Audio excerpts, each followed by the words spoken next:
Buenas, mi nombre es Royce Baja Chinchilla. Actualmente me encuentro en condición de estudiante de la carrera de bachillerato en Ciencias Policiales de la UNED.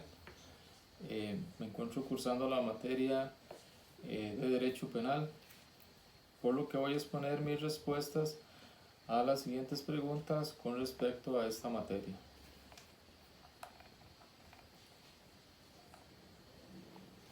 La primera pregunta es sobre los fines y funciones del derecho penal de adultos y penal juvenil. El derecho penal es un medio de control social justo que sustenta sus fines y funciones en un ordenamiento jurídico que regula el poder del Estado, protegiendo los valores esenciales para la convivencia humana e intereses constitucionales. El interés punitivo del Estado determina que contravenciones al orden social constituyen delito y tienen como consecuencia la aplicación de normas penales e imposición de penas. El derecho penal juvenil sustenta su materia en fines y funciones especiales educativas para las personas menores infractoras y los de tipo penal se regulan en la ley número 7576, denominada la Ley de Justicia Penal Juvenil, promulgada en el año 1996.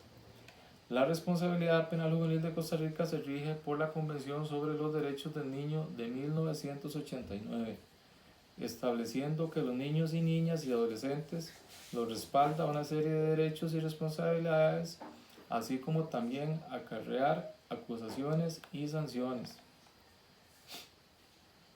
También esta convención estableció una serie de principios esenciales sustentados jurídicamente y aplicables a las personas con una edad entre los 12 y los 18 años que cometan un delito tipificado como delito en el Código Penal o en alguna ley especial, lo cual se ampara en el artículo 4 de la presente Ley de Justicia Penal Juvenil. La segunda pregunta, identificar 5 diferencias entre el derecho penal de adultos y el derecho penal juvenil. Se diferencian en cuanto a las medidas cautelares que se aplican en la detención provisional. En materia penal juvenil se cumplen en tiempos de prisión más cortos. Si una persona tiene entre 12 y menos de 15 años, puede aplicarse la pena máxima de 10 años de internamiento en un centro especializado. Y si tiene entre los 15 y menos de 18 años, puede cumplir una pena máxima de 15 años de internamiento en un centro especializado. Mientras que en materia penal de adultos, las medidas cautelares de la prisión preventiva se pueden extender hasta en 50 años de prisión de su libertad. La segunda diferencia se diferencia en el abordaje del juicio y la etapa de debate. En cuanto a las personas menores de edad, se les respeta el derecho de la confidencialidad y la privacidad. Caso contrario, con la excepción del principio de publicidad que rige en materia penal de adultos. Se diferencia entre los antecedentes y registros penales. En el caso de las personas menores de edad no cuentan con estos datos en la hoja de delincuencia. Caso contrario de los antecedentes y registros penales de los adultos. Se diferencian en los antecedentes. En los procesos penales de ambos derechos son diferentes. En derecho penal juvenil existe legislación especial que regula la ejecución de las sanciones impuestas a las personas menores de edad, según lo establece la ley número 8460, normativa que regula lo previsto en la Ley de Justicia Penal Juvenil. Caso contrario con el proceso de la legislación para adultos. En caso del cumplimiento del proceso de privación de libertad, se diferencian en los lugares de cumplimiento. En casos de los menores de edad, tendrán derecho a ser ubicados en centros especializados y contar con áreas exclusivas y personal técnico adecuado. Caso contrario, la legislación del proceso de privación de adultos. En la siguiente pregunta, argumente sobre la importancia de los principios mencionados y la diferencia de los derechos penales juveniles. La entrada en vigencia de la Ley de Justicia Penal Juvenil en el año 1996 y el modelo adoptado en materia penal contenido en la Convención sobre los Derechos del Niño de 1989 fue sumamente importante, ya que vino a sustentar una serie de principios esenciales que que brindan una protección integral de los derechos a las personas menores de edad, estipulando derechos y garantías procesales ante acusaciones o sanciones en caso de ser culpables o a través de lo establecido en la Comisión Supra de algún hecho delictivo. Las diferencias que encontramos: las personas menores de 12 no tienen capacidad de responsabilidad penal. Se establecen dos conjuntos de edades de las personas menores entre los 12 y 15 años y a partir de los 15 y 18 años. Las consecuencias jurídico y penales se tratan de manera diferente conforme a la edad y de acuerdo a la madurez física y psicológica del menor. Debe darse un justo trato especial y respeto absoluto a pesar de haber cometido algún hecho punible. La siguiente pregunta refiere a las normas y principios que regulan la aplicación del derecho penal en el tiempo. Las normas y principios establecidos en la Constitución política que sustentan los derechos humanos no son solo reconocidos, sino también llamados a ser garantía en el tiempo. El Estado debe velar por hacer cumplir su plena vigencia y sancionar al responsable de delitos contra los derechos humanos, cimentando la imprescriptibilidad de las acciones penales derivadas de los delitos, reconocido en la presente Constitución y tratados internacionales.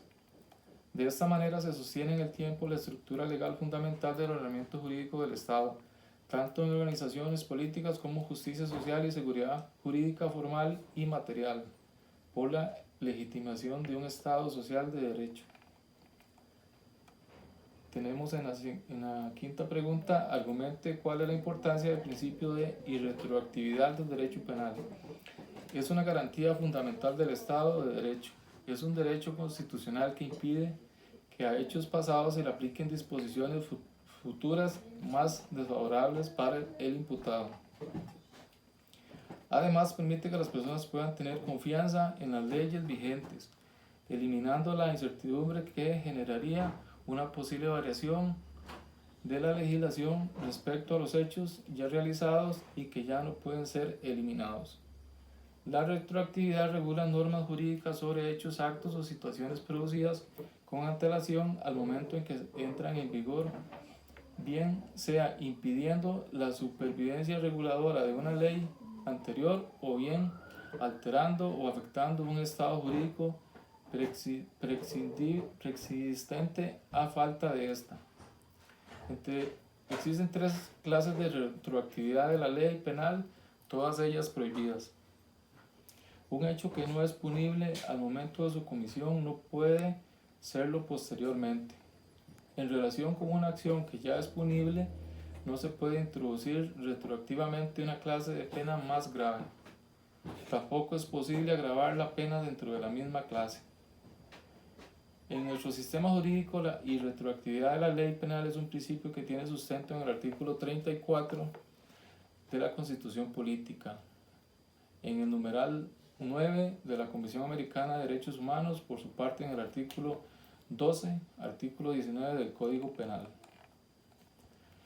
De lo anterior aporto como referencias bibliográficas la Unidad Didáctica de Derecho Penal Especial para Cientistas Policiales del Dr. Edwin Jiménez González, Unidad Didáctica de Derecho Penal del Dr. Rafael Guyok, Convención Americana de Derechos Humanos, Pacto Internacional de Derechos Civiles y Políticos, la Constitución Política de Costa Rica, Ley de Justicia Penal de Costa Rica, el Código Penal de Costa Rica, Sánchez Lascuray, Manual de Introducción de Derecho Penal, primera edición, Madrid, Agencia Estatal, Boletín Oficial del Estado, Gómez Ramírez, Análisis de los Principios del Derecho Penal, Cristóbal Támara, 2020, el principio de legalidad como exigencia mínima de legislación del Poder Penal del Estado, Revista Oficial del Poder Judicial, Mata, de 2009, Manual de Derecho Penal Juvenil, Tomo 1, Poder Judicial, Departamento de Artes Gráficas, Costa Rica,